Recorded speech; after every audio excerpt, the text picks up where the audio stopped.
Friends, અગાઉના લેક્ચરમાં આપણે ધ ફ્યુચર કન્ટિન્યુઅસ ટેન્સ વિશે વાત કરી રહ્યા હતા. સૌપ્રથમ આપણે આ ટેન્સના રિવિઝનમાં જઈશું. ફ્યુચર કન્ટિન્યુઅસ ટેન્સ ક્યારે વપરાય? જે કોઈ ક્રિયા ભવિષ્યમાં અમુક સમયે શરૂ થવાની સંભાવના હોય અને અમુક સમય સુધી ચાલુ રહેવાની શક્યતા કે નિશ્ચિત પરિસ્થિતિ સૂચવતી હોય તે ક્રિયા ચાલુ ભવિષ્યકાળમાં છે તે કહેવાય. એના ફોર્મ્સ વિશે પણ આપણે વાત કરેલ હતી.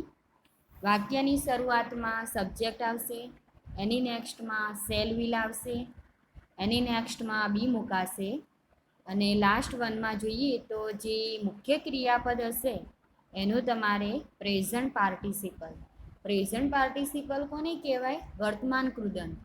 તો એ મૂકવાનું થશે. તો આ થયું તમારું ધ ફ્યુચર કન્ટિન્યુઅસ ટેન્સનું વાક્ય રચના. એના એક્ઝામ્પલ્સની પણ મિત્રો વાત કરેલ હતી. જોઈએ બીજા એક્ઝામ્પલ્સમાં. At midnight we will be sleeping. Second one, this time next week we will be sitting at the beach. Third વનમાં, at 9 I will be watching the news. તો અહીંયા જુઓ મિત્રો, ફર્સ્ટ વન સેન્ટેન્સમાં વી અહીંયા સબ્જેક્ટ ગણાશે. વિલ તમારે મૂકવાનું થશે, એની બાજુમાં બી મૂકવાનું થશે અને સ્લીપ અહીંયા મુખ્ય ક્રિયાપદ હતું તો એનું આપણે સ્લીપિંગ કરીશું. કેમ? કારણ કે અહીંયા તમારે પ્રેઝન્ટ પાર્ટિસિપલ મૂકવાનું થશે, આઈએનજી વાળું મુખ્ય ક્રિયાપદ. એના નેક્સ્ટમાં, this time next week we will be sitting at the beach. તો આ સમય એમ કે આવતા અઠવાડિયે અમે બીચ ઉપર બેસીશું. તો અહીંયા સબ્જેક્ટ ગણાશે, એની બાજુમાં વિલ બી મુકાયું. સીટ એ મુખ્ય ક્રિયાપદ હતું, એના પરથી સિટિંગ કરવામાં આવ્યું. તો આ રીતે તમારું ફ્યુચર કન્ટિન્યુઅસ ટેન્સનું વાક્ય ગણાશે. થર્ડ વનમાં જુઓ, at 9 I will be watching the news. તો અહીંયા વોચ મુખ્ય ક્રિયાપદ હતું તો એનું વોચિંગ મુકાશે. આઈ કરતા ગણાશે, વિલ મુકાશે, will be watching the news. Tonight we will be cramming up for our English test.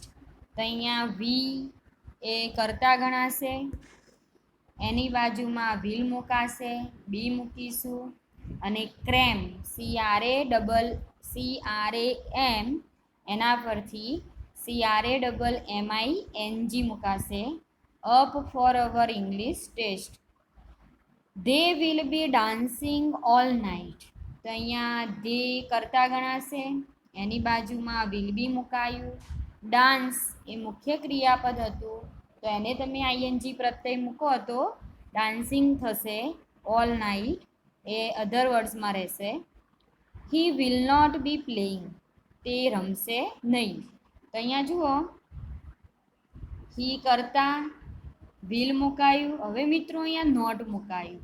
તો જુઓ તમે વાક્યની અંદર નોટ મૂકો તો તમારું એ વાક્ય કયું ગણાશે? નેગેટિવ સેન્ટેન્સ ગણાશે. He will not be playing. He કરતા વિલ. હવે વાક્ય નકાર વાક્ય બનાવવું હતું તો અહીંયા નોટ મુકાયું, અને નેક્સ્ટમાં બી મુકાયું અને એના લાસ્ટ વનમાં જોઈએ આપણે તો પ્લે એ મુખ્ય ક્રિયાપદ હતું તો એને આપણે આઈએનજી પ્રત્યય મૂકીશું તો કયા ટેન્સમાં વાક્ય ગણાશે? Will not be playing future continuous tense. 7માં જોઈએ, I will not be working all afternoon all day.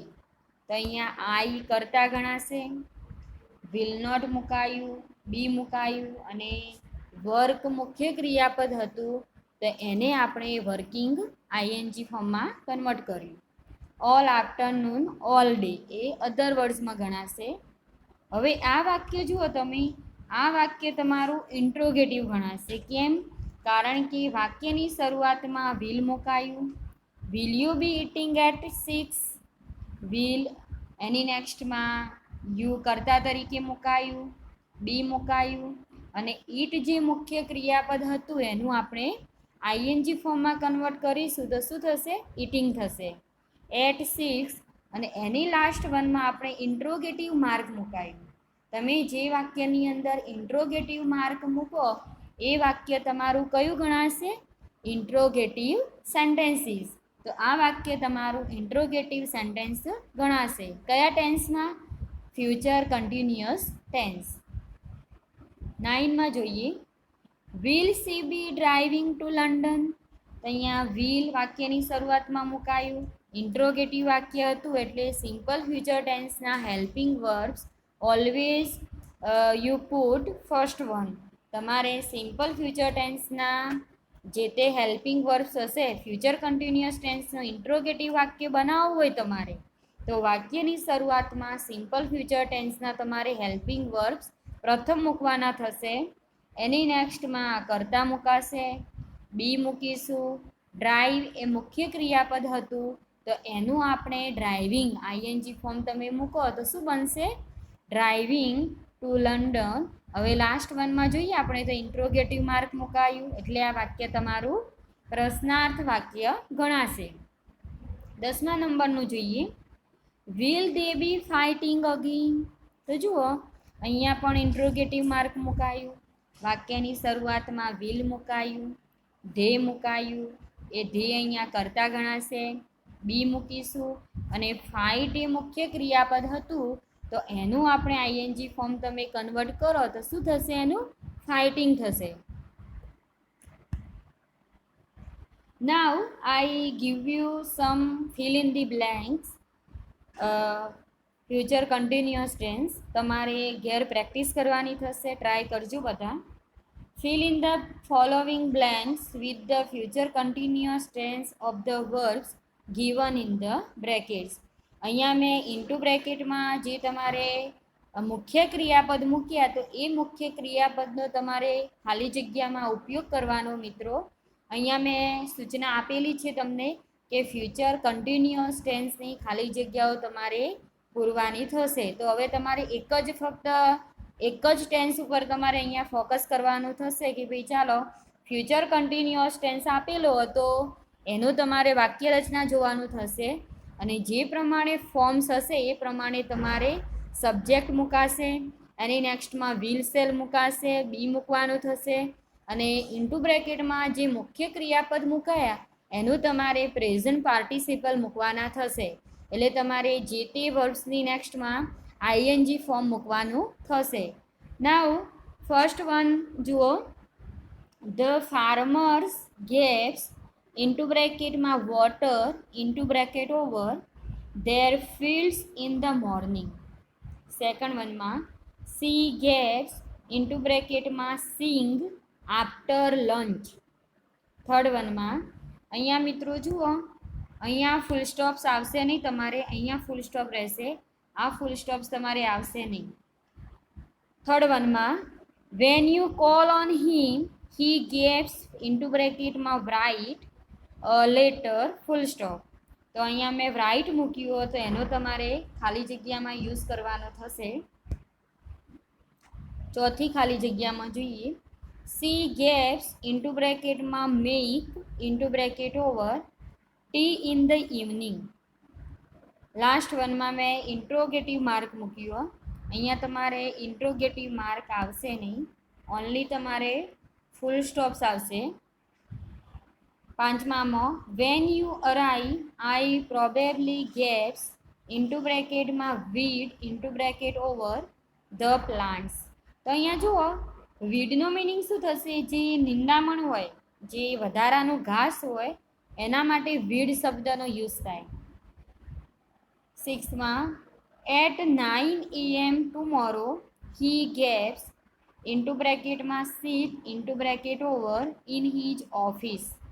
તો અહીંયા મેં સીટ મૂક્યું એનું તમારે ફિલ ઇન ધી બ્લેન્ક્સ કરવાની થશે.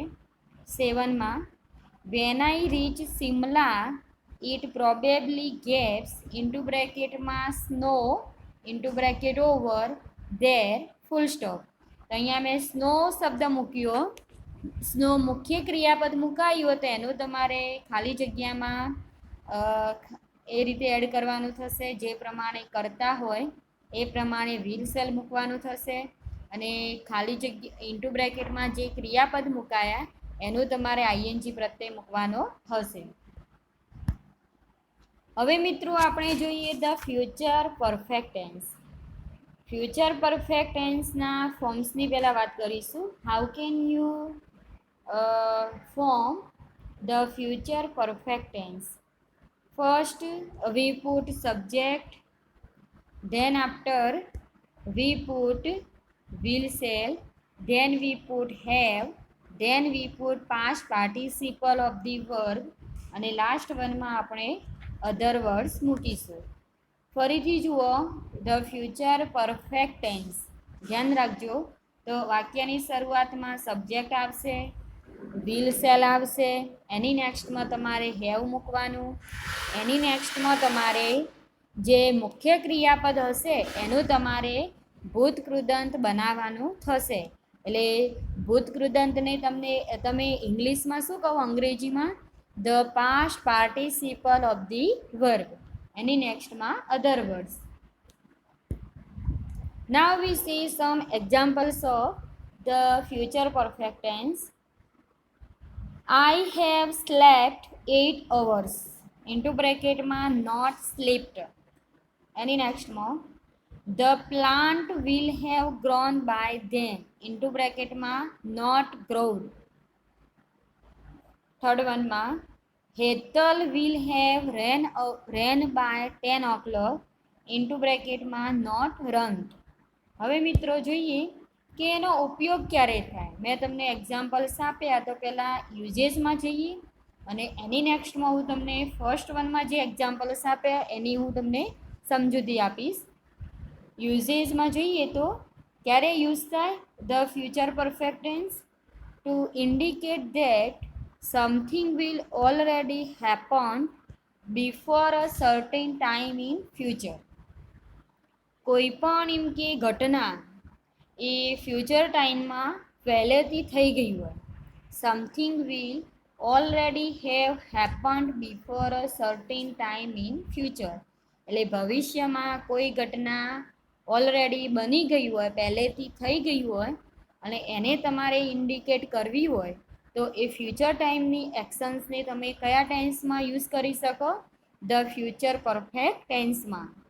બીજો તમારે યુઝેસમાં બોલવું હોય તો આ રીતે બોલાય the action will be completed in future. ઘટના ઓલરેડી ફ્યુચર ટાઈમમાં પૂરી થઈ ગઈ હોય, બની ગઈ હોય તો એના માટે કયો ટેન્સ યુઝ થશે તમારે? The future perfect tense. તો અહીંયા એક્ઝામ્પલ્સમાં જુઓ.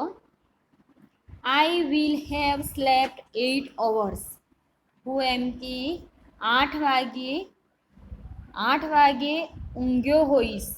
Not sleeped. હજુ એ ઊંઘ્યો નથી પણ હું એમ કે 8 વાગ્યે ઊંઘી જઈશ. The plant will have grown by then. હજુ પ્લાન્ટ ઉગાડ્યા નથી પણ ઉગાડી દેવામાં આવશે. Hetal will have ran by 10 o'clock. Hetal 10 વાગ્યા સુધીમાં એ દોડી જશે. પણ એમ કે દોડી નહીં, નોટ રન. હજુ એને દોડવાની શરૂઆત કરી નથી પણ એ દોડી જશે. તો અહીંયા જુઓ ઘટના ઓલરેડી એમ કે ફ્યુચર ટાઈમમાં પહેલેથી મીન્સ કે કમ્પ્લીટેડ થઈ ગઈ હોય પણ એ હજુ પૂરી નહીં થઈ. એને ઇન્ડિકેટ કરવા માટે તમારે ધ ફ્યુચર પરફેક્ટ ટેન્સ વપરાય. હવે ફ્યુચર પરફેક્ટ ટેન્સના ફોર્મમાં જઈએ આપણે તો અહીંયા આઈ એ કર્તા ગણાશે. આઈ એ કર્તા, એની બાજુમાં તમારે વિલ હેવ મૂકવાનું. હવે સ્લીપ જે મુખ્ય ક્રિયાપદ હતું એનું આપણે ભૂતકૃદંત બનાવ્યું તો અહીંયા સ્લેપ્ટ થશે 8 hours. એની નેક્સ્ટમાં જુઓ ધ પ્લાન્ટ, અહીંયા સબ્જેક્ટ તરીકે રહેશે. વિલ હેવ મુકાશે એની બાજુમાં. ગ્રોનું ભૂતકૃદંત કયું બનશે? ગ્રોન બનશે બાય ધેન. અહીંયા હેતલ સબ્જેક્ટ ગણાશે. વિલ હેવ મુકાયું. રન, રેન, રન. તો અહીંયા રેન મુકાયું બાય 10 o'clock. રેન, રેન. અહીંયા એનો ભૂતકૃદંત રન આવશે. RUN. એન રન બનશે. હવે એની નેક્સ્ટમાં જોઈએ યુઝેસની વાત કરી. યુઝેસ ક્યારે થાય કે કોઈ ઘટના પહેલેથી ફ્યુચર ટાઈમમાં થઈ ગઈ હોય અને એને તમારે ઇન્ડિકેટ કરવી હોય ત્યારે યુઝ થાય. The action will be completed in future. હવે અફર્મેટિવ સેન્ટેન્સમાં જઈએ વિધાન વાક્યમાં. તો વિધાન વાક્ય નકાર વાક્યો જોઈશું. ક્વેશ્ચન ઇન્ટ્રોગેટિવ સેન્ટેન્સની વાત કરીશું. તો વિધાન વાક્ય તમારે બનાવવું હોય તો આ રીતે થશે. The film will have started by the time we get there. અહીંયા ધ ફિલ્મ કર્તા તરીકે ગણાશે, વિલ હેવ મુકાશે, સ્ટાર્ટ એનું ભૂતકૃદન થશે started by the time we get there. Negative વાક્ય જોઈએ. નકાર વાક્ય બનાવવું હોય તો આ રીતે થશે. The film will not have started by the time we get there. તો આ થયા તમારા વિધાન વાક્યો, નકાર વાક્યો. હવે જોઈએ આપણે બીજા સેન્ટેન્સીસમાં, અધર એક્ઝામ્પલ્સમાં. I will have finished this book. You will have studied the English tenses. She will have cooked dinner. તો અહીંયા જુઓ આઈ કરતા મુકાયું, વિલ હેવ મુકાયું, ફિનિશ એનું ભૂતકૃદન થશે finished this book. You will have studied the English tenses. તો અહીંયા વિલ હેવ મુકાયું, સ્ટડીનું ભૂતકૃદન કયું ગણાશે? Studied the English tenses. એની નેક્સ્ટમાં સી કરતા ગણાશે, વિલ હેવ મુકાયું, કુકનું ભૂતકૃદન કયું ગણાશે? કુક્ડ. એ રીતે હી વિલ હેવ અરાઇવ્ડ. હવે આ બધા જે સેન્ટેન્સીસ રહ્યા એ વિધાન વાક્યો ગણાશે. હી અહીંયા કરતા ગણાશે, વિલ મુકાયું, હેવ મુકાયું, અરાઇવનું ભૂતકૃદન કયું થશે? અરાઇવ્ડ. અહીંયા વી મુકાયું, we will have met Julie. અહીંયા વિલ મુકાયું, હેવ મુકાયું, મીટનું ભૂતકૃદન MEET એનું ભૂતકૃદન MET થશે. જુલી એમને એમ રહેશે વાક્યમાં. It will have stopped રેઇનિંગ. અહીંયા જુઓ અહીંયા વિલ હેવ મુકાયું, ઇટ કરતા તરીકે, સ્ટોપનું ભૂતકૃદન શું થશે? સ્ટોપ્ડ રેઇનિંગ. અહીંયા દે કરતા તરીકે રહેશે, વિલ હેવ મુકાયું, લીવનું ભૂતકૃદન શું થશે? લેફ્ટ જાપાન. તો આ થયા તમારા વિધાન વાક્યો. He will have arrived, we will have met Julie, it will have stopped raining, they will have left Japan. હવે આપણે બીજા વાક્યો જોઈએ. We will have shopped in that market before you come home. Second one માં we will have watched a movie in this cineplex before you come. Third માં you will have shopped at that moment before we come. Any next માં I will have arranged all the necessary. અહીંયા જુઓ વી કરતા ગણાશે, will have મુકાયું, shop એનું ભૂતકૃદન shopped થશે, market before you come home. અહીંયા વી સબ્જેક્ટ ગણાશે, વિલ હેવ વોચનું ભૂતકૃદન watched a movie in the cineplex before you come. અહીંયા જુઓ યુ કરતા ગણાશે, યુ કરતા ગણાશે, વિલ મુકાયું. એની નેક્સ્ટમાં જુઓ યુ, એની નેક્સ્ટમાં વિલ, હેવ મુકાયું, soft at that moment before we come. Last વનમાં આઈ એ કરતા ગણાશે, વિલ મુકાયું, હેવ મુકાશે, અરેન્જનું ભૂતકૃદન અરેન્જડ ઓલ ધ નેસેસરી. હવે મિત્રો બીજા જે એક્ઝામ્પલ્સ રહી ગયા તમારા ફ્યુચર પરફેક્ટ ટેન્સના એ એક્ઝામ્પલ્સની વાત અને ફિલ ઇન ધી બ્લેન્ક્સ હું તમને આપીશ. તો આપણે નેક્સ્ટ લેક્ચરમાં જોઈશું એનું. Thank you.